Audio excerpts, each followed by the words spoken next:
Welcome to Clever Orbits. We are today speaking on the episode entitled Space Seed from the first, interestingly enough, the first season of the original series. And also, we are talking about first, before that, Autoerotic Assimilation, which technically is not about the Borg, but it's about hive minds. And it is interesting in the take that it's got on the Borg. I think it actually has a better take on the Borg and develops the Borg more than that last episode we watched from Enterprise. More than Regeneration? Yeah, more than Regeneration. You mean it provided at least one bit of information?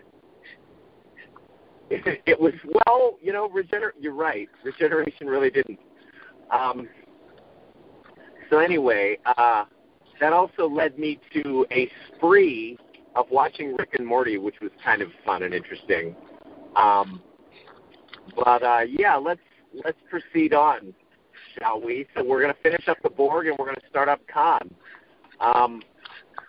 So what can somebody name what like season and episode number from Rick and Morty that was, just so our listeners have somewhere to go? Season 2, episode 4.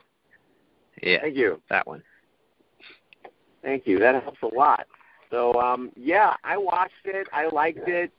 It was kind of awkward for me because it wasn't Star Trek. I felt like I was cheating on Star Trek. I'm just kidding. No. Let's see. Yeah, I mean, there's some interesting stuff that they explored. You guys want to talk about it first, though? I think you probably have some ideas, yeah? Well, I think there's a lot of cool stuff that they get to that Star Trek never got to, like what happens when there's two hive minds. So we see that the main hive mind in that Rick and Morty episode is this entity, Udini, who presents as female. And there's a neighboring hive mind, which is Beta 7, which has a sort of beta-male relationship with her. But that made me think things like, if there's two hive minds, shouldn't they just automatically connect together and form another hive mind? Well, I think what's interesting here is that they don't have the same ends, and that different hive minds can have different ends. Yeah. And he kind of wants to be with her, but she doesn't want to be with him, and whatever that means. That's kind of weird and interesting. Like they played on and developed this idea from the Borg Queen in Star Trek First Contact of like the capacity for a certain kind of romance, politically motivated romance. But you know, it wasn't politically motivated here. It was an expression of like feminine sexuality and other stuff. So like some kind of real feelings, which can the collective as a whole have feelings, even if the individuals in it have their feelings quelched by things like the bimodal clamp or whatever it was that 7 of 9 had. Do you remember? I don't remember what it's called. But it's a thing. It's a thing that makes her not have emotions. Yeah. So, yeah, I mean, the idea of an emotional hive mind it's kind of a terrifying idea. And we never really got that in Star Trek. I like the idea of the hive mind growing over time as well, like maturing or becoming a different character. That was interesting. Yeah, so like when Unity starts off with Rick in the episode, you can tell that it's really, not a healthy relationship. She's starting to like blow up her own cities just to amuse him. It's very self-destructive. But in the end, she notices that it's become bad, and she has the maturity now to break out, which she didn't have before. Yeah, I really like the characters of Rick and Morty, incidentally, because,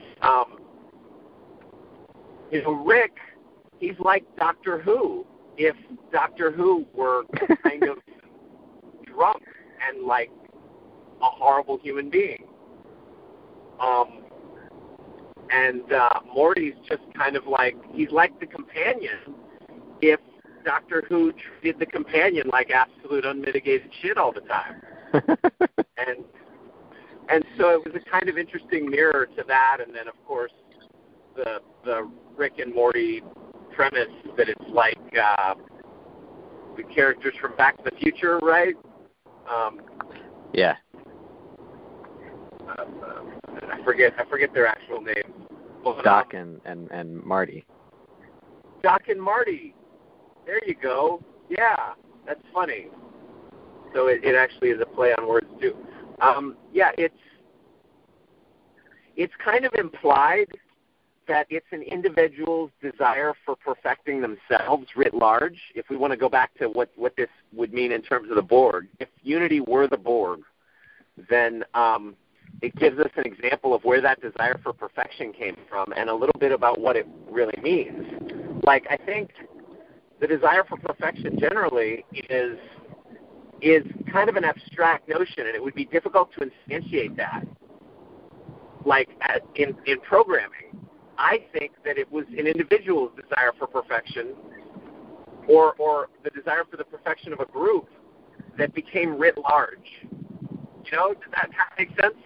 Yeah. Background noise on the thing, so I think that's better. Beta 7 and Unity. Like, I think it's interesting that they could coexist. I think that was even stranger than the idea of, like, should they combine? Yeah. Because you'd think that they'd want to you'd think that they definitely want to assimilate each other or incorporate the other into themselves. Yeah, that's really loud. That's windy. Maybe we'll just edit out the first half of this episode. But one thing that I noticed was the hatch from Lost. Oh, I didn't notice that. Yeah, the hatch in the floor, it was very clearly the hatch from Lost that John Locke spends all this time trying to break open and that Desmond David Hume is living in. And yeah, I think the biggest part of the Borg that we see in this episode is how the emphasis we put on difference can lead to conflict and it can lead to diversity. Like, it mostly just leads to conflict in this episode. Yeah.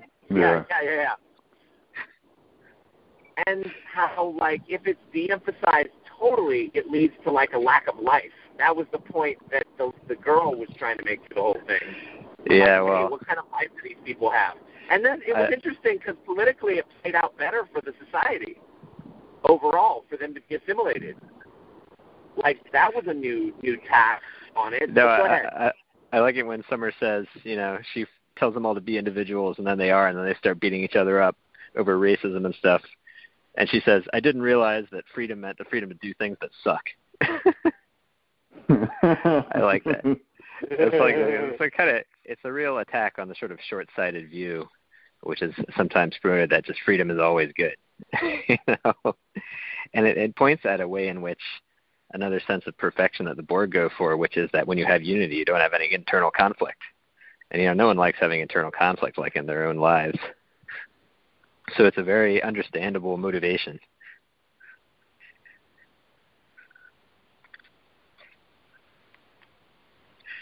Yeah, I think that it's almost kind of natural for the Borg to want to deal with conflict in that way and to think humans to be silly, because this goes back to Scorpion.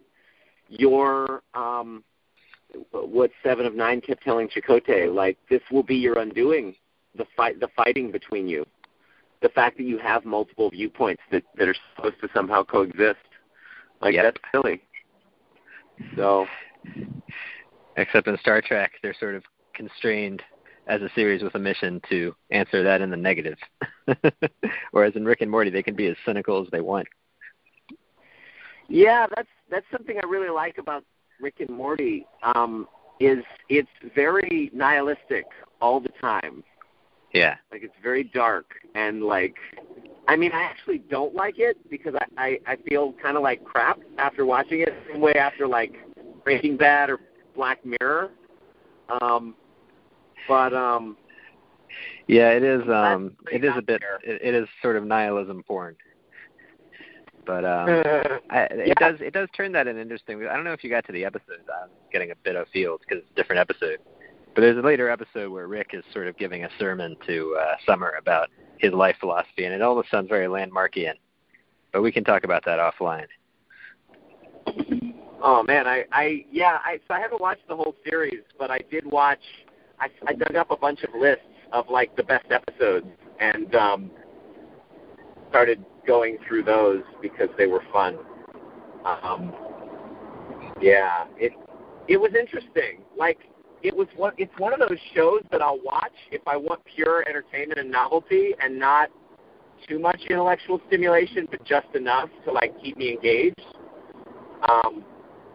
So I was like watching it late at night when I was tired, and then I made the mistake of watching it first thing when I woke up in the morning, which really, my day was shot the moment I realized I had done that. Like I spent the rest of that day watching Gotham, Superman the Animated Series, some Voyager. Like that was like my last day that I've ever allowed myself to completely kill by watching things that are just, anyway, instead of trying to be productive.